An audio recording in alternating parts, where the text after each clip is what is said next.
Sahabat semuanya, Assalamualaikum warahmatullahi wabarakatuh. Pada kesempatan kali ini kita akan belajar tentang aliran kalam, yang mana pada kesempatan kali ini adalah pembahasan tentang aliran Mu'tazilah, yaitu aliran yang bisa dibilang mengandalkan akal atau rasionalitas dalam memahami ajaran Islam. Dan kali ini kita akan membahas insya Allah tentang sejarah para tokoh dan ajaran Mu'tazilah. Namun sebelumnya, bagi teman-teman yang belum subscribe channel ini, silahkan subscribe dulu supaya bisa membantu channel ini agar manfaatnya semakin luas. Di sini adalah pengertian tentang Mu'tazilah ya teman-teman. Jadi Mu'tazilah itu adalah sebuah nama yang berasal dari kata i'tazala, ya'tazilu i'tizal, yang artinya adalah secara bahasa berarti memisahkan diri. Jadi Mu'tazilah itu adalah sebutan untuk orang yang memisahkan diri. Nah, jika dilihat dari segi ilmu kalam atau ilmu tauhid, maka Mu'tazilah atau aliran Mu'tazilah adalah aliran yang dimunculkan oleh Wasil bin Atha. Ini adalah salah satu murid Hasan Al-Basri. Nanti ada ceritanya ya, kenapa kok disebut Mu'tazilah dan tentang Wasil bin Atha ini. Karena itulah dia dianggap sebagai pendiri Mu'tazilah. Jadi Mu'tazilah adalah aliran kalam, aliran ilmu tauhid yang mana dimunculkan atau diprakarsai oleh Wasil bin Atha.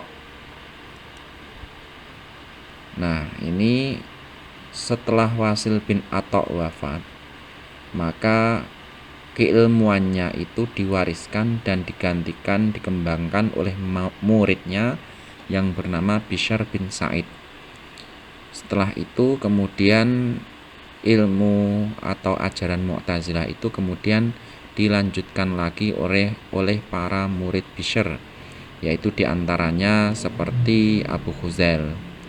Abu Khuzail ini dikenal sebagai ahli debat yang menguasai logika dan filsafat Yunani, karena memang filsafat Yunani pada saat itu menjadi salah satu ilmu yang banyak dipelajari oleh umat Islam di wilayah Baghdad dan sekitarnya.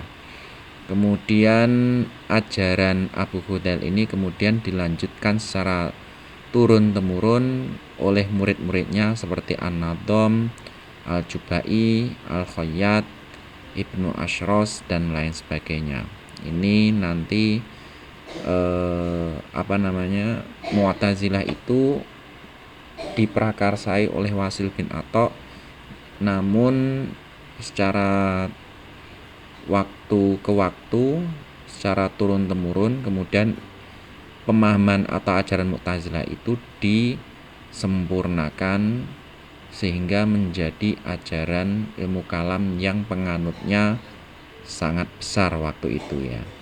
Bahkan pernah menjadi madhab utama pemerintah Baghdad waktu itu atau pemerintah Abbasiyah. Nah, di sini kita membahas tentang asal usul nama Mu'tazilah. Secara garis besar ada dua informasi yang menjelaskan tentang nama Mu'tazilah, asal usulnya dari mana. Ini menurut Syahrostani disebutkan bahwa Mu'tazilah itu berasal dari peristiwa perdebatan antara Wasil bin Atha dengan Hasan Basri, di mana mereka berdebat tentang pelaku dosa besar. Karena Wasil bin Atha tidak sepaham dengan Hasan Basri gurunya, maka dia pun memisahkan diri. Karena Wasil bin Atta memisahkan diri, Hasan Basri gurunya itu kemudian mengatakan i'tazala anna, artinya Wasil bin Atta itu telah berpisah diri dari kita. Nah, ini. Kemudian Tash Kubrozadah, ini salah satu pengarang kitab ya, itu mengatakan bahwa nama Mu'tazilah itu diberikan oleh Qatadah ketika melihat adanya majelis lain selain Hasan Basri dalam sebuah masjid di Basrah, yaitu majelis Amr bin Ubaid. Nah, ini menurut Syahrastani, nama Mu'tazilah itu dikarenakan Wasil bin Atta berdebat dengan Hasan Basri, kemudian tidak sepaham atau tidak setuju tentang pelaku dosa besar, kemudian Wasil bin Atta itu kemudian memisahkan diri, sehingga muncullah kata i'tazala anna, Wasil bin Atta itu adalah seorang Mu'tazilah. Kemudian menurut pendapat yang kedua ini ya teman-teman, menurut Ahmad Amin disebutkan bahwa Mu'tazilah itu telah muncul sejak adanya pertikaian politik antara Ali dan Muawiyah. Nah, jadi mereka itu memisahkan diri dari orang-orang yang terlibat dalam pertikaian itu. Ketika terjadi politik antara Ali dan Muawiyah, itu terpecah menjadi banyak golongan. Kemudian ada golongan yang memisahkan diri dari keterlibatan politik antara Ali dan Muawiyah, maka mereka disebut sebagai Mu'tazilah, orang yang memisahkan diri. Nama ini dikemukakan oleh Qais, seorang pengikut Ali, ketika melihat banyak orang yang memisahkan diri darinya. Nah, ini. Jadi ini adalah pendapat yang kedua. Kemudian kesimpulannya ada dua peristiwa yang melahirkan nama Mu'tazilah, yaitu peristiwa perselisihan Ali dan Muawiyah atau yang disebut sebagai Mu'tazilah pertama, dan peristiwa perdebatan antara Hasan dan Wasil bin Atta tentang pelaku dosa besar. Nah, ini kemudian ada yang menyebutnya sebagai Mu'tazilah kedua. Lalu di sini teman-teman, Mu'tazilah itu kemudian sebagaimana yang saya sebutkan tadi menjadi madhab atau aliran kalam yang sangat besar. Cukup menjadi, bisa dibilang menjadi kelompok yang besar, di mana mereka itu munculnya di Basrah, kemudian menyebar ke Baghdad. Jadi ada dua madrasah ya, atau dua aliran di dalam Mu'tazilah sendiri, ada aliran Baghdad dan aliran Basrah. Kemudian menyebar ke arah timur, bisa dibilang di daerah sini, Teheran, Isfahan, ini Shiraz ini adalah penyebaran dari paham Mu'tazilah. Kemudian sampai ke barat, bahkan para ulamanya itu ada yang ke Yaman, karena waktu itu ada sering terjadi konflik, sehingga banyak di antara mereka yang pergi ke Yaman, kemudian pergi ke Mekah atau di daerah daerah Saudi Arabia di sini, daerah Hijaz ya waktu itu ya. Di sini. Nah, kemudian masing-masing tokoh Mu'tazilah itu membawa ide yang berbeda, namun sama-sama berdasarkan pada akal atau rasional ya. Jadi banyak tokoh itu kemudian muncul dan mereka memberikan kontribusi terhadap perkembangan Mu'tazilah, sehingga Mu'tazilah itu menjadi berkembang dan menjadi madhab yang besar. Misalkan gini, Wasil bin Atta itu membawa konsep mangzilah bainal mangzilata ini, atau tempat di antara dua tempat. Nanti kita akan membahas lebih lanjut, karena ini menjadi salah satu 5 pokok pemikiran dasar Mu'tazilah. Nah, kemudian ada Abu Hudail itu membawa konsep nafyus sifat atau tidak adanya sifat Tuhan, di mana sifat Tuhan ini, jika yang mereka pahami ya, jika Tuhan itu memiliki sifat, maka Tuhan itu akan memiliki padanan. Karena Tuhan itu satu kodim, ketika ada sifat kemudian sifat itu kodim, maka akan ada dua hal yang kodim, dan ini ditolak oleh mereka. Kemudian Abu Hudzail itu mengatakan bahwasanya tentang fungsi akal dan wahyu ya. Akal itu memiliki 4 fungsi utama. Di antaranya adalah mengetahui wujud Tuhan, artinya mengetahui bahwa Tuhan itu ada.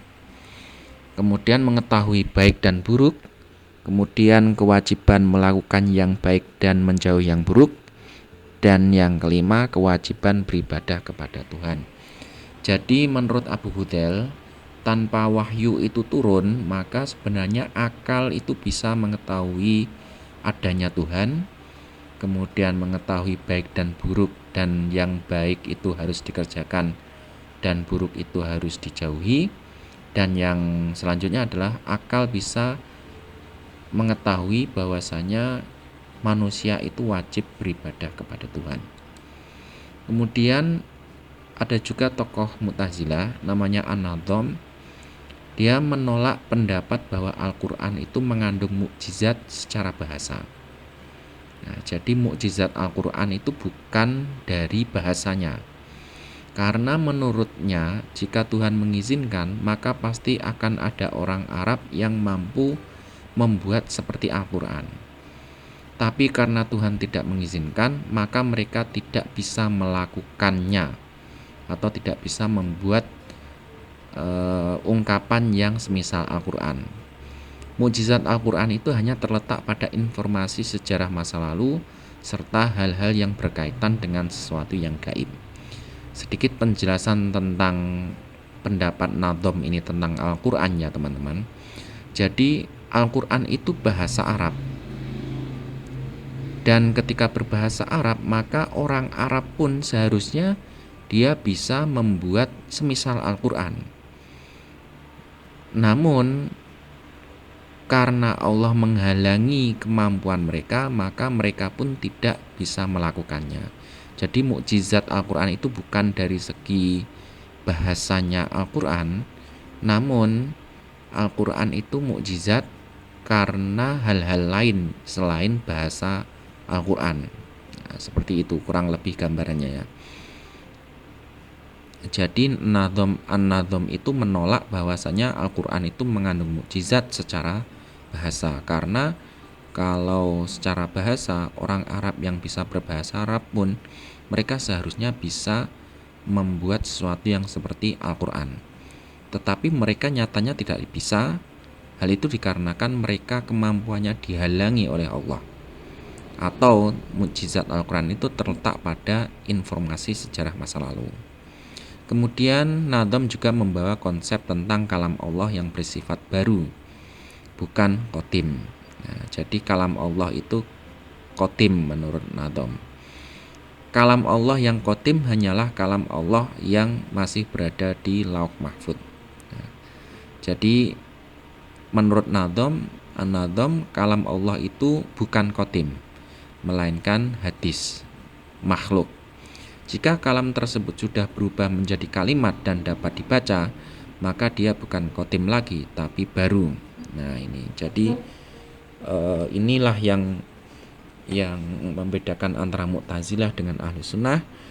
Mu'tazilah memahami kalam Allah itu adalah makhluk karena sesuatu yang baru atau hadis.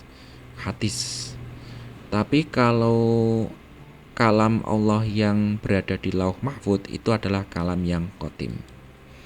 Kemudian Ibnu Abbad mengatakan bahwasanya proses kejadian alam secara terperinci bukanlah urusan Tuhan.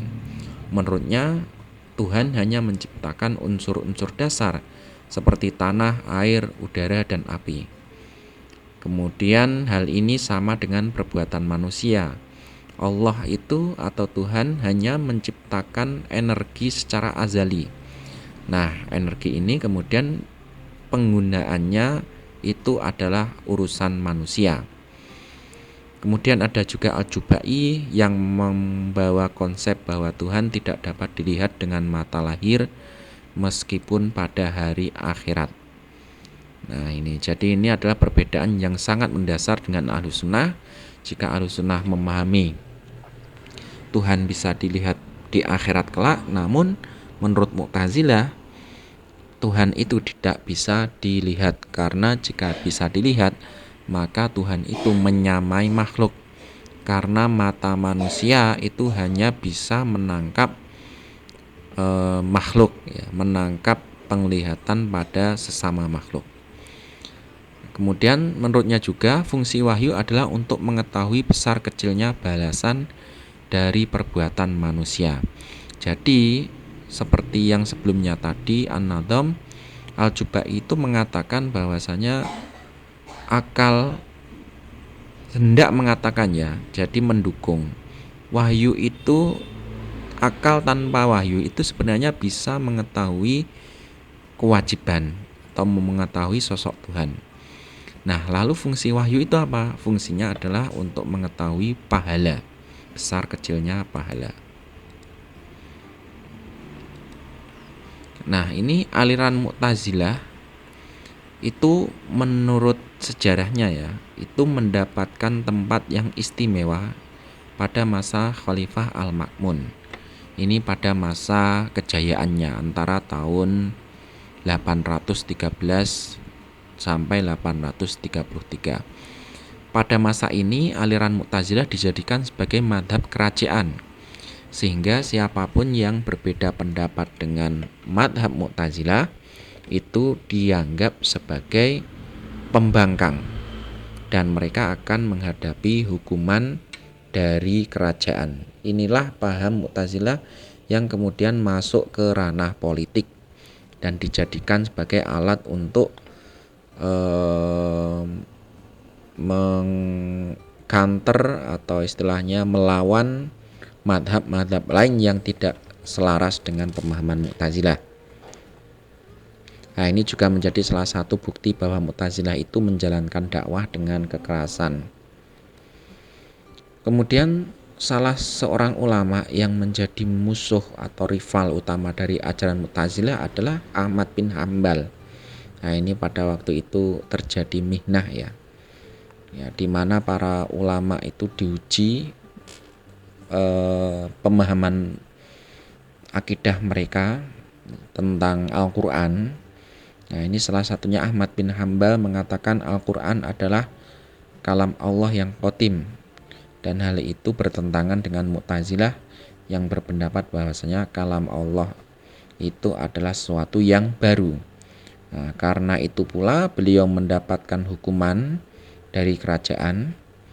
Nah, ini namun setelah Al-Ma'mun wafat digantikan oleh putranya Al-Mutawakkil, madhab Mu'tazilah itu dicabut sebagai madhab negara dan digantikan dengan madhab Ahlus Sunnah wal Jamaah. Maka sejak itu aliran Mu'tazilah semakin tidak jelas perkembangannya, namun secara ajaran dia sudah banyak mempengaruhi masyarakat. Nah, sebenarnya pada masa ini itu Mu'tazilah pada masa Al-Ma'mun ya, itu adalah masa kejayaan, namun setelah itu berhasil juga menjadi mazhab negara, namun kemudian mulai surut kemudian sampai lenyap, bisa dibilang hilang ya. Penerusnya itu ulama-ulama Mu'tazilah itu tidak ada. Hal ini kurang lebih pada masa Zamakhsyari, pengarang tafsir Al-Kasyaf, itu bisa dibilang adalah ulama Mu'tazilah pada masa-masa terakhir. Kemudian ini ajaran Mu'tazilah ya. Kali ini kita akan membahas tentang 5 ajaran dasar yang menjadi dasar utama pemahaman Mu'tazilah yang disebut dengan Al-Usul Al-Khamsah atau usulul khamsah, 5 ajaran dasar, yakni tauhid, keadilan Allah, keadilan Tuhan, al-wa'du wal wa'id, janji dan ancaman, mangzilah baina mangzilataini, satu tempat di antara dua tempat, dan yang terakhir adalah amar ma'ruf nahi mungkar. Yang pertama, teman-teman, adalah ajaran tauhid. Menurut Mu'tazilah, Tuhan itu adalah sosok yang esa, yang tunggal. Oleh karenanya tidak berlaku konsep antropomorfisme yang mengakui bahwa sifat-sifat Tuhan itu dapat diumpamakan dengan sifat-sifat manusia. Jadi mereka itu menolak pendapat yang mengatakan bahwa Tuhan dapat dilihat dengan mata kepala di akhirat kelak.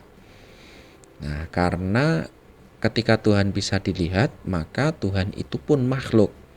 Sebab penglihatan manusia menggunakan mata kepala itu hanya bisa menjangkau hal-hal yang bersifat makhluk. Nah, itu.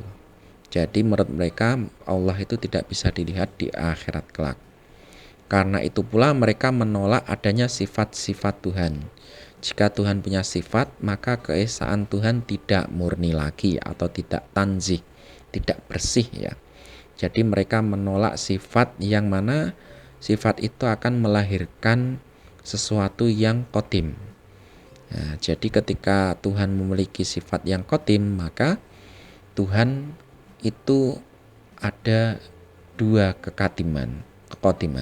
Yang pertama adalah zat Allah dan yang kedua adalah sifat, dan ini ditolak oleh Mu'tazilah. Nah, kemudian yang kedua adalah ajaran al-adl atau keadilan. Menurut Mu'tazilah, keadilan Tuhan merupakan sebuah kewajiban. Jadi Tuhan itu harus berlaku adil. Nah, ini arti dari keadilan itu apa sebenarnya menurut Mu'tazilah? Artinya adalah Tuhan itu senantiasa berbuat sesuatu yang baik. Sebaliknya, mustahil Tuhan itu berbuat sesuatu yang zalim. Nah, ini maksudnya bagaimana? Insya Allah kita akan melanjutkan penjelasannya. Maksudnya begini. Di dalam paham Mu'tazilah itu ada konsep as-sholah wal aslah, yaitu Tuhan selalu berbuat baik dan mendatangkan kebaikan kepada manusia. Salah satu bukti dari keadilan Tuhan adalah dengan diutusnya para rasul beserta kitab sucinya. Nah, salah satu contoh lagi tentang al-adl itu begini teman-teman. Tuhan itu adil dengan menyiksa orang yang berbuat dosa tanpa mereka memohon ampun ya. Jadi ketika ada orang tidak memohon ampun dan meninggal dunia, maka mereka itu harus disiksa. Sebaliknya, orang yang berbuat kebaikan, maka dia harus diberi pahala. Nah, jika Tuhan tidak demikian, maka Tuhan bersifat tidak adil.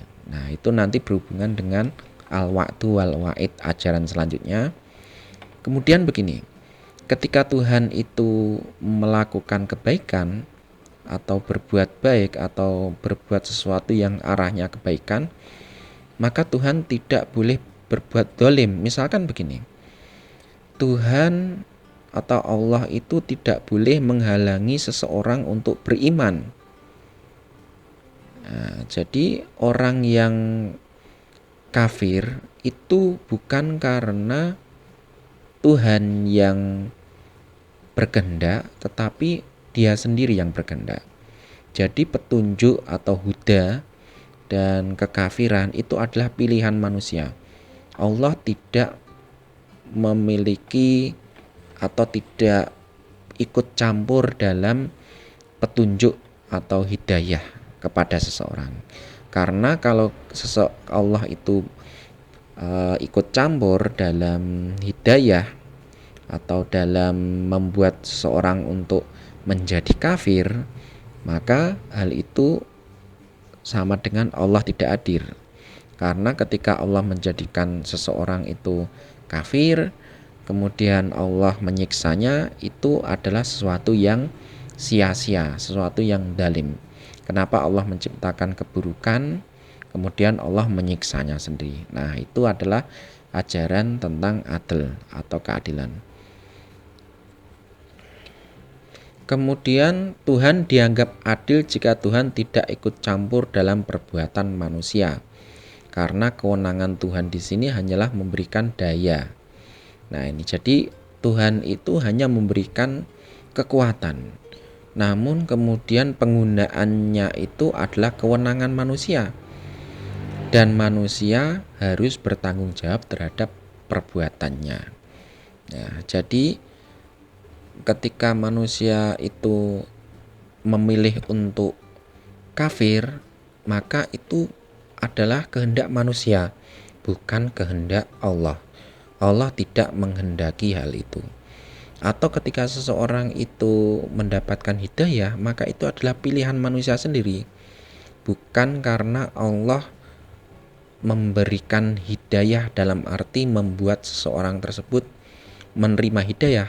Karena jika Allah ikut campur, maka ketika seseorang itu beriman karena campur tangan Allah, maka hal itu berarti Allah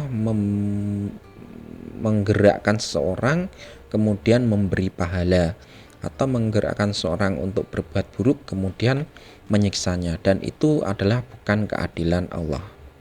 Menurut mereka hal itu tidaklah sebuah keadilan. Kemudian ajaran yang ketiga adalah al-wa'du wal-wa'id atau janji dan ancaman.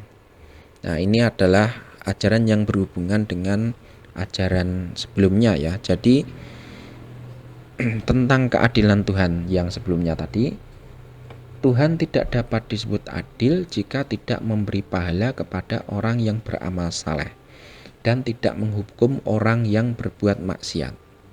Nah, ini adalah pemahaman yang berbeda dengan mazhab di luar Mu'tazilah, di mana ketika seseorang itu berlaku maksiat, misalkan menurut Ahlus Sunnah ya, bisa jadi Allah itu memberikan ampunan. Nah, seperti itu. Memberikan ampunan dan tidak menghukum orang tersebut karena sudah diberi ampun. Namun menurut Mu'tazilah tidak begitu. Orang yang berbuat maksiat itu wajib dan Allah itu harus menghukumnya, karena kalau tidak berarti Allah tidak adil dan Allah menyalahi janjinya, karena di Al-Quran jelas bahwasanya orang-orang yang berbuat maksiat maka mereka harus dihukum. Nah, ini jadi keadilan Tuhan mewajibkannya untuk memberikan pahala kepada orang yang berbuat baik dan siksa kepada orang yang berbuat jahat.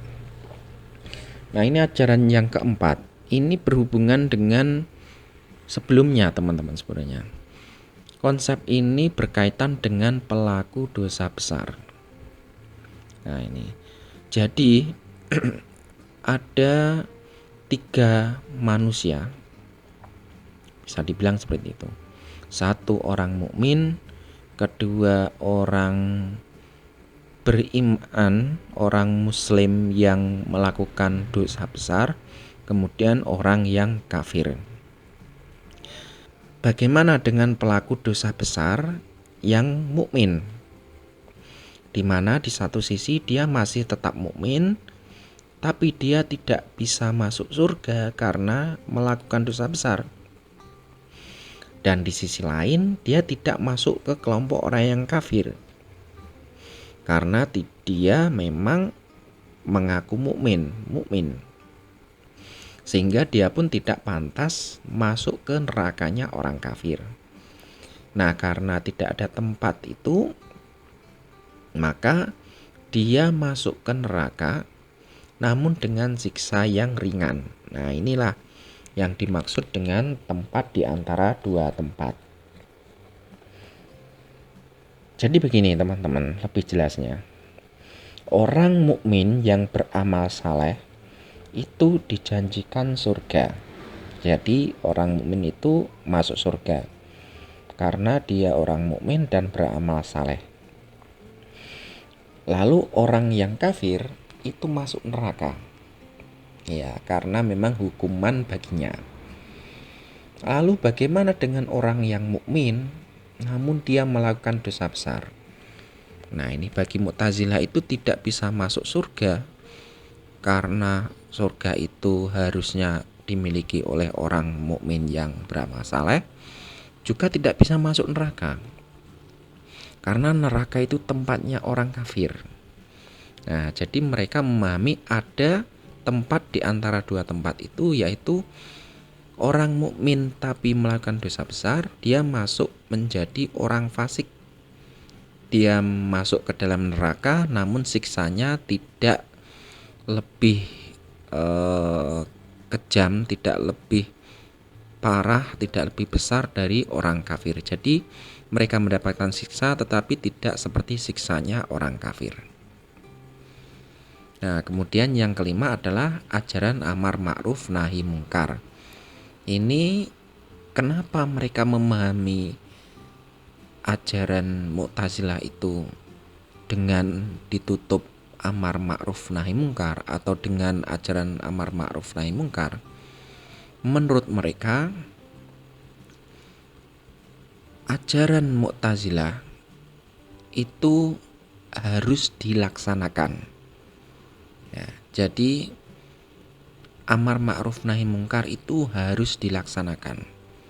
Karena jika tidak, maka itu sama dengan tidak melaksanakan perintah Allah, kurang lebih seperti itu.